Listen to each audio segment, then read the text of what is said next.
Today's topic is NFTs. If you're new to NFTs or want to brush up your knowledge about NFTs, you found the right video. In this video, I'm going to explain what exactly a NFT is in the most basic terms I can. Make sure to watch the video all the way through. So what will you learn in this video exactly? You will learn what they are, the difference between fungible versus non-fungible, why to buy, where to buy, and where to store them. Comment your favorite NFT collection down below. We will also have timestamps in the description box below.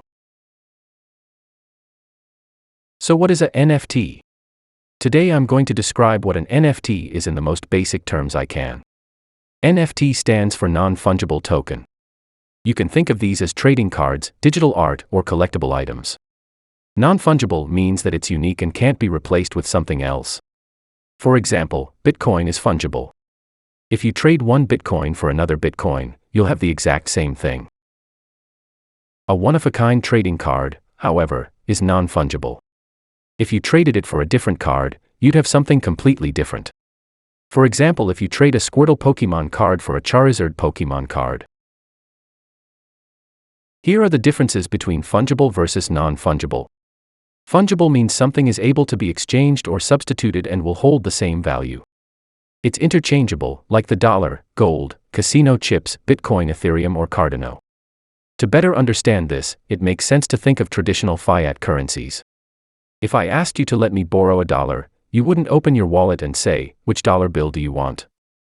Doing so would be silly, as each $1 bill represents the same thing and can be exchanged for any other $1 bill. That's because the US dollar is fungible. So non-fungible means it's an asset that can't be substituted. It has unique attributes that make it different from something else in the same asset class. So non-fungible physical assets includes a painting, a car, and a house.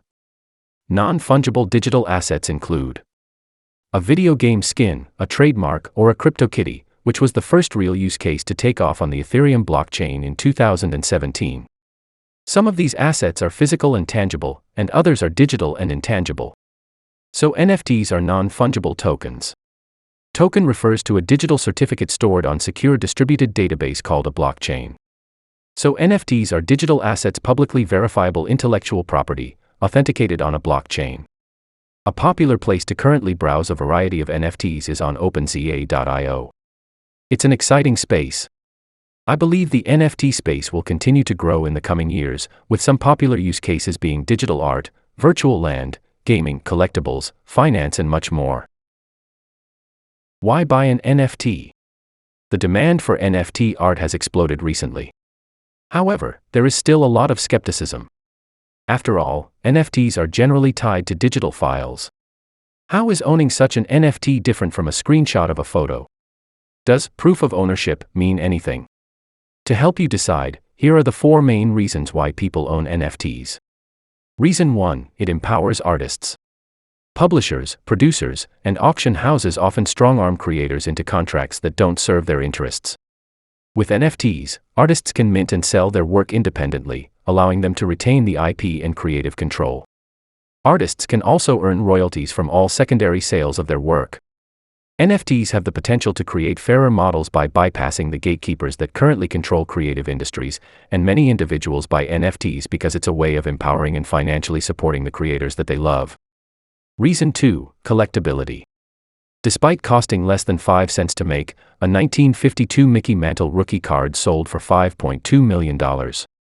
This happened because of the history, rarity, and cultural relevance of the card. NFTs are, in many ways, the digital version of this. For individuals who want to build a collection of digital assets, NFTs offer a unique opportunity that hasn't existed outside of traditional collectibles and art markets ever before. Reason 3, investment. Some NFT owners simply want an asset that will increase in value. Some collectors treat NFTs as an investment, much like traditional art. Want proof? Mike Winkelmann, a prominent American digital artist known professionally as Beeple, sold his Everydays, the first 5,000 days composite at Christie's for $69 million in March of 2021. This may seem strange to some, as everyone can see and interact with the image. However, as noted, there can only be one NFT owner. For some, this is enough. Yet, market volatility makes NFT investment a high risk, with the potential for major losses. Reason 4. Community. NFT ownership also comes with social benefits, as many creators have turned their NFT projects into vibrant communities.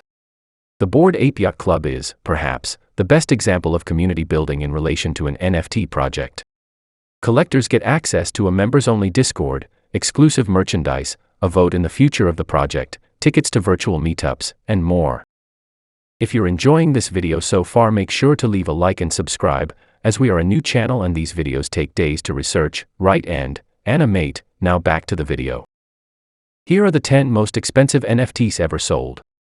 Number 1, we have the Merge, that is actually a collection of NFTs which sold for $91.8 million. Number 2, we have the First 5,000 Days that sold for $69.3 million. Number 3, we have Clock, that is actually a collection of NFTs that sold for $52.7 million. Number 4, we have Human One that sold for $28.9 million. Number 5. We have CryptoPunk number 5822 that sold for $23.7 million. Number 6. We have Alien CryptoPunk number 7523 that sold for $11.75 million. Number 7. We have T-Punk number 3442 that sold for $10.5 million. Number 8. We have CryptoPunk number 4156 that sold for $10.26 million. Number 9. We have CryptoPunk number 5577 that sold for $7.7 million. Number 10. We have CryptoPunk number 3100 that sold for $7.6 million. Where to buy NFTs? There are many places to buy NFTs online nowadays. You can easily buy them on NFT specialized online marketplaces. Some NFT marketplaces let you buy using traditional payment methods like credit cards. These websites are makersplace.com and niftygateway.com. Other marketplaces only let you purchase using cryptocurrencies, like OpenZA.io and Rarible.com. There are many more, but these are the most popular when it comes to buying NFTs. When it comes to which crypto you should get to buy a NFT, you should buy Ethereum. Ethereum is the leading token used for NFT transactions. It's the native currency of the Ethereum blockchain, and it can be purchased in a few different ways, including via major trading platforms like Coinbase and Gemini, which allow users to buy Ethereum with a bank account or credit card. However, considering the high transaction costs and environmental impact associated with Ethereum, some want to use cryptos from other blockchains to trade NFTs. Alternatives like Solana, Tezos, Flow, and Binance Smart Chain also support NFT transactions. But if you're a beginner, it may be best to stick to Ethereum and the Ethereum blockchain, as it has a lot more marketplaces and users.